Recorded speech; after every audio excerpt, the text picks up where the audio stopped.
Welcome back, everybody, to another segment of the AD Think Tank on the Educational AD Podcast. If you're new, these are shorter segments with a wide variety of presenters from the world of athletics. We hope you enjoy them. Before we get going with today's Think Tank expert, we want to give a shout out to all of our sponsors. Now, these are all companies that I used as an athletic director. They're all great companies. I really recommend that you check them out. So, take about 3 minutes, listen to our shout outs, then listen to our think tank guest, and then go and visit these sponsors. I'm telling you, you're going to be glad you did. Here we go. We want to say thanks to our good friends at Snap Raise for their support. Have you ever spent weeks and weeks with a fundraiser and then been disappointed in the results? Well, those days are gone. Go to snapraise.com. It's hands down the best online fundraiser out there. We used it at our school because it works. Coaches loved it, parents loved it. Go to snapraise.com. You can check out their other great platforms, but if you're looking for a fundraiser, you just found it. It's snapraise.com. We also want to thank our friends at Gipper. You know, your students are on social media, and if they're not seeing content that celebrates their accomplishments and promotes your program, you're missing out on a great opportunity. Go to Gipper.com. Whether it's a social media post to celebrate a big win or an entire newsletter sharing all the great things that your program is doing, the Gipper team will have you creating world-class content in seconds. It's world-class social media made easy. Go to Gipper.com to get started. That's Gipper.com. We also want to say thanks to Vital Signs Wall of Fame. If you're looking for a really cool way to display your school record boards for all the teams, for all the events, or show off your school's Hall of Fame, go to Vital Signs Wall of Fame and take a look at their interactive touchscreen video consoles. It's also a great way to share your school's unique history and brag about your proudest moments. The website is vitalsignswalloffame.com. Check them out today. We also want to say thank you to Home Campus. Home Campus is a platform that you're going to use every single day, whether it's scheduling, rosters, results, communication. Their student athlete eligibility and clearance platform alone is the best around. Go to homecampus.com to get started. That's it, homecampus.com. We'd like to thank Ohio University and their online masters in athletic administration. My assistant AD, along with thousands of others, got his master's from Ohio University. And while he was completing his master's, he also was completing 11 NIAAA leadership training courses at no extra charge. The website is ohio.edu/info/MAA, the Ohio University Online Masters in Athletic Administration. We'd like to thank Sideline Interactive, indoor score tables and video boards. Go to sidelineinteractive.com and you can schedule a live web demo to see their score tables and their score boards in action. Probably one of the best purchases I ever made. Go to sidelineinteractive.com. Check out their great products today. We want to say thank you to Huddle. As a football coach, I used Huddle for years. As an athletic director, I made sure that our school was a Huddle school, and our coaches just loved the tools that Huddle provided. Our student athletes love the videos, and our parents love the streaming, but there's so much more. Go to huddle.com. Join the 8 million users. Turn your school into a Huddle school. We also want to say thanks to Athletic Surveys by LifeTrack. At my school, we use surveys for everything, kids, coaches, parents, and the information that came back was almost always over the top positive. But we also got connected to those squeaky wheel parents. A lot of times we were already hearing from them. But it allowed us to hear their concerns and address them. Typically, they were small before they turned into a big concern. But having that data from the 98% that supported our program was incredibly valuable, especially when you're talking with a frustrated parent or a student athlete, or maybe your principal or even your school board. Go to athleticsurveys.com. They're going to create that custom survey that lets you take the pulse of everybody in your program. Athleticsurveys.com. And we want to say thanks to Hometown Ticketing. Hometown's the leading digital ticketing provider to schools and colleges. And whether it's more support, more security, or more customization, the Hometown team is going to help you make the best online ticketing solution. That's hometownticketing.com. Check them out today. hometownticketing.com. Welcome back, everybody, to another segment of what we're calling the Athletic Director Think Tank on the Educational AD Podcast. We have got a really great guest today, somebody I've known for a number of years, somebody I can call a good friend. We're going to be visiting today with John Fletcher Butler. John Fletcher is currently a senior student athlete at the Maclay School in Tallahassee, Florida. It's where I finished up my career as an AD before I retired. And he's also wrapping up a 6-year career as the official public address announcer for the Maclay Marauders. John introduced himself to me as a sixth grader, and I'm going to let him tell the whole story. But John Fletcher Butler, welcome to the AD Think Tank. Thank you, Coach. I appreciate it. It's good to be here. Well, again, I've had I had the pleasure of working with you for a number of years, and have had the pleasure of sharing, your success story with other athletic directors. Um, this is a topic you and I were talking before we started recording, public address that is always being discussed at the state and even the national level. How do you, find a good announcer? How do you help that announcer?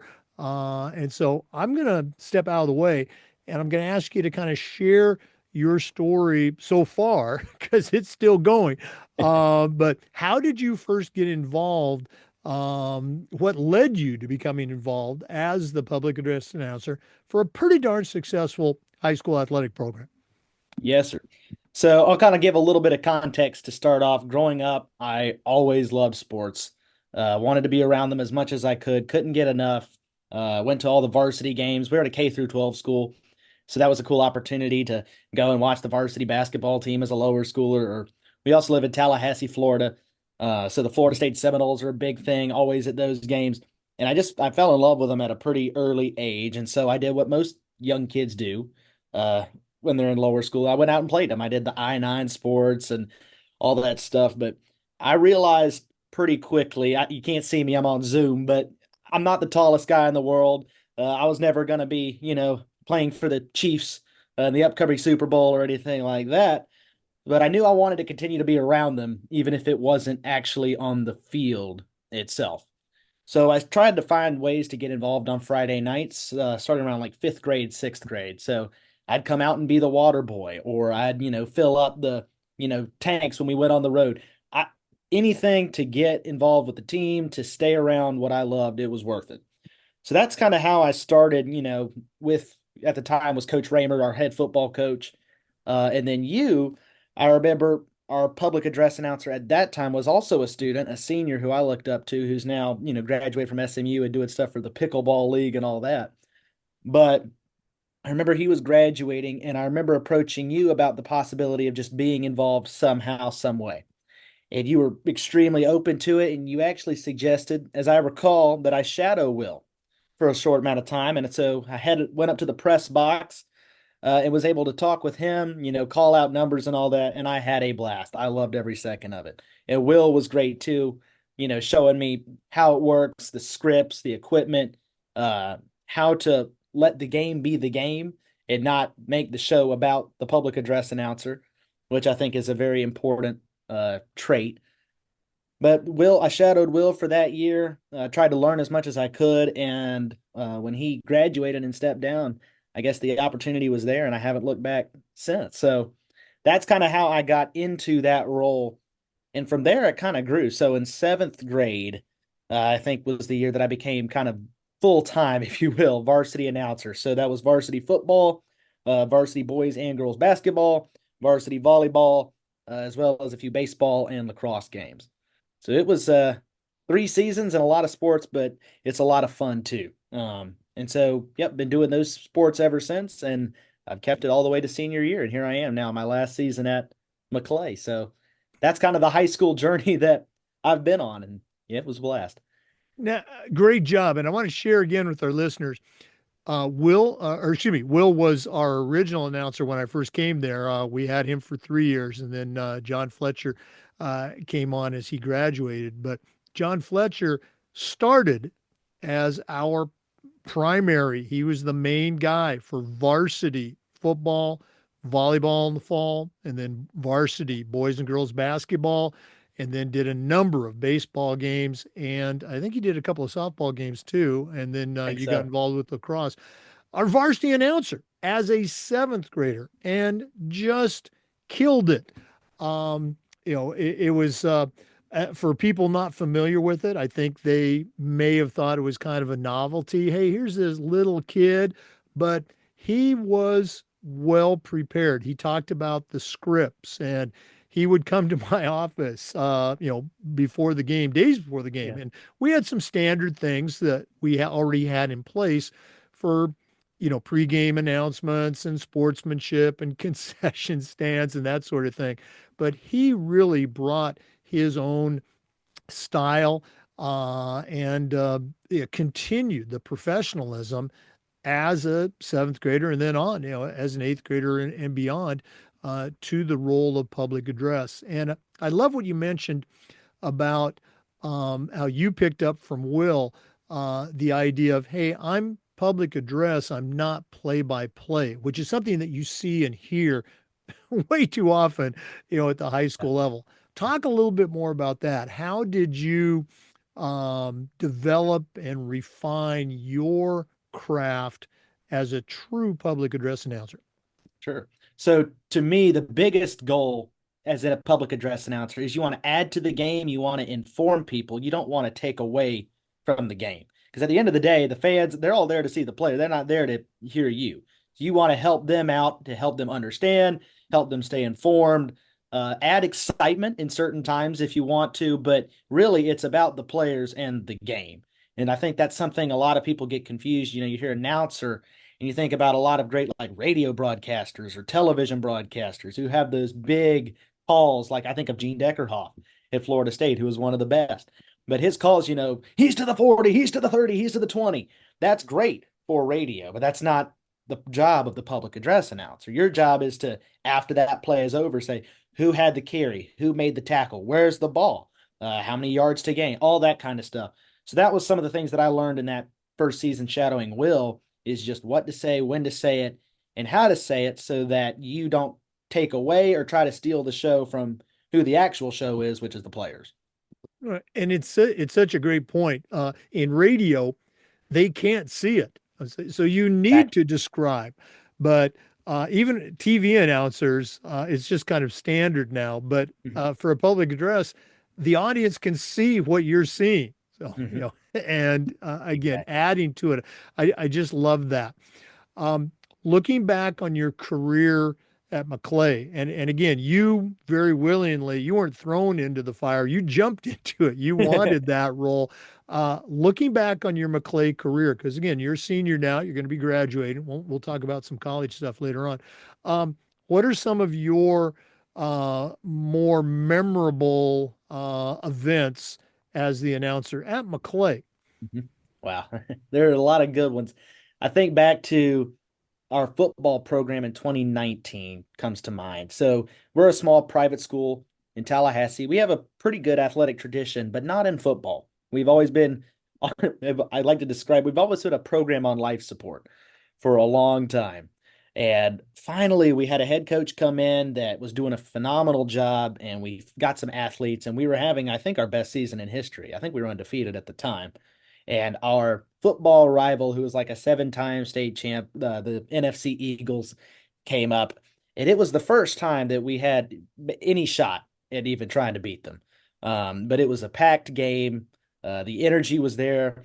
and we ended up barely pulling out the victory over our arch rival in football for the first time ever. Our head coach ran around with it. That was probably the most memorable, and was also in one of my first years calling. So that was one of the first times that I had a crowd of that magnitude, a game with that much pressure. But it was a blast because when the crowd's into it, it makes the public address announcing job that much better. So that rivalry game comes to mind. And then also some of our basketball games against Childs are also, there are another arch rival, if you will, but we have like 1,000-seat gym. And for Childs, it is packed. Everybody's standing. We have people sitting along the baselines because there's not enough seats. And so some of those early matchups against Childs, again, like 2019, 2020 before COVID, also come to mind as some of the best. When there's energy in the building, that's when the job is really fun. Now, I had a front row seat for a lot of your games. In football, of course, I'm roaming, I'm around, but we were always in contact either by Yeah. cell phone or walkie-talkie. And you just did a wonderful job. Especially, I remember, you did a great job of the game, but halftime announcements and homecoming and all that. I mean, it was one thing I didn't have to worry about because I knew John Fletcher was doing it.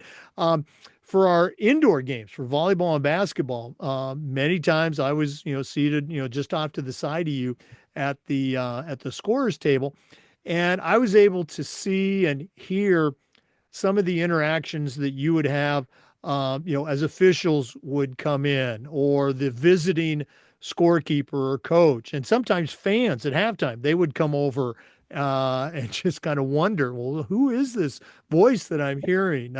Any Yeah. of those stick out for you that you can share? Wow. Man, there's some, I remember, gosh, I think this was that same first season. I was sitting down at the scores table getting ready to call the boys' varsity basketball game, and the officials come in with all of their suitcases. And on the way in, they see me sitting at the table, and one of them kind of did a double take, but they kept going to their locker room, and I didn't think much of it after that. But anyway, we come back out and they're doing their little captain's meeting right in front of the scores table. And about that time, I gave, the sportsmanship message with pride in your school, your team, and yourself, and all that stuff. And I remember I sat the mic down and looked up, and he was staring right at me. And he goes, I don't mean to be rude, but how on earth did you get here? And how old are you? I'm like, well, I'm in seventh grade and I don't really know, but I'm having a good time. Hopefully I do a good job, all that stuff. And anyway, I just saw that official about 6 months ago. He came back to officiating for my senior year. So that was kind of an interesting thing to share um, with him going from that first year to now with him still officiating. It was yeah, that's just one of those weird things that sticks out in my memory that I won't forget. So No, that was one. oh, go ahead. Yeah. No, it's good. I don't need to go on. I don't need to ramble. Don't let me. So, and then there's been interactions with fans as well. But for whatever reason, you have those small moments that stand out that just stick with you, and that's one of them. Yeah, and for you, I know sometimes that official or that fan, they would come up and they would introduce yourself. Virtually every time it was, boy, you're doing a great job. I had probably for every one that got to you, I had probably four or five that would come up to me. Who is that announcer? He is so good. Where did you get him? And so, as an AD, you take pride in your program, and it was just very much a source of pride that we had somebody like you that Yeah. was just so professional. Well, thank you. Um, for our listeners, I've shared this many times at workshops. You have your own John Fletcher Butler in your school. You just might have to reach out and, have some auditions or, be aware of people like him. Again, John, as he shared, was a sports nut. He loved it. John Fletcher was also an athlete. He was involved in our high school tennis program as well. So maybe they're doing a sport, but in their off season, they can still be an announcer for you. John, I'm going to ask you to brag a little bit more Go for it. because of your performance, because of your ability, because of the way you did things. You also were invited by some of our opponents to come and announce at their playoff games, and one event in particular that wasn't a high school game, and I know you've had others since then Mhm. that you've been asked to be an announcer. Can you share with our listeners that one I'm talking about? Maybe the women's basketball one. Absolutely. So I actually remember this pretty vividly, how this all went down. But we one of our Child's games, like I mentioned earlier, packed house. It was a really good game. But anyway, at halftime, a guy comes down and introduces himself. And as you said, he's like, "You're doing a great job, but I wanted to get your phone number. I'm the public address announcer at Florida State. And, I'd like to have you come and shadow and see what it's all about and, uh, see what opportunities are out there." I'm like, absolutely. I'm a massive Florida State fan and all that. So anyway, uh, we started talking after that, and he would help me out. I'd call him and, "Hey, Woody, how do you, call a foul on a college athlete with, in the bonus and all this stuff?" And he would always take the time to walk me through that, to mentor, to explain. And so I appreciated that a lot. And I tried to learn as much as I could from him. So fast forward out of COVID, I'm in my freshman year of high school, and I get a text from him. He's like, "I got something big for you." I'm like, "Oh boy." And so I called him, and he said, because he's a radio guy on the side. So that's his day job. He does a radio show. He works at the local country station. And he called me and said, "I've got some business that's going on at the radio station, but I've got a women's basketball game against Boston College next Monday night. Would you be interested in filling in?" And of course, my mind's racing 1,000 miles an hour. Absolutely, I think is what I said. But so after that, I showed up that Monday night. I had never met my Florida State boss at that time, um, until we were sitting at the score table together about 60 minutes before the game was supposed to start. But he had gave them my recommendation, and I guess they had enough faith to put a high school freshman behind the mic for a collegiate basketball game. But that was an amazing experience. You drove up uh, to come and watch, which was awesome. So thank you for doing that. But it was a blast, and I'll never forget that night. Yeah. Again, for our listeners, this is an ACC, women's college basketball game, Florida State and Boston College, and the public address announcer is a freshman in high school because he already had 3+ years of experience at the varsity level. Um, John, you and I have spoken a little bit, but you are finishing up your senior year. Yes, sir. College is on the horizon. Can you share with our listeners what your plans are at this point for next year? Sure. So they're moving around. It's like riding a constant wave. So I'll let you know what I'm kind of thinking at the moment. I applied to about 7 schools throughout the Southeast that all had a sport management or some kind of program like that, because that's what I'm thinking right now. So Florida State's obviously one of them, and then a couple like UF, Auburn. The farthest away I'm thinking about is Texas. But schools with good sport management programs that I can hopefully continue to announce and be involved in their athletic program, and B, that I can get a degree that will hopefully translate into some kind of career, either in the sports broadcasting realm, television, or even like athletic administration. So those are kind of the two fields that I'm thinking about right now, and I've applied to the schools that have that program, and we're still hearing back from many, so we'll see where it goes from there. Okay. Well, for our listeners, we're actually recording this on January 21st, so it's going to be very timely when you're listening to it. Hopefully, we can get an update from John Fletcher later this spring, find out where he's going.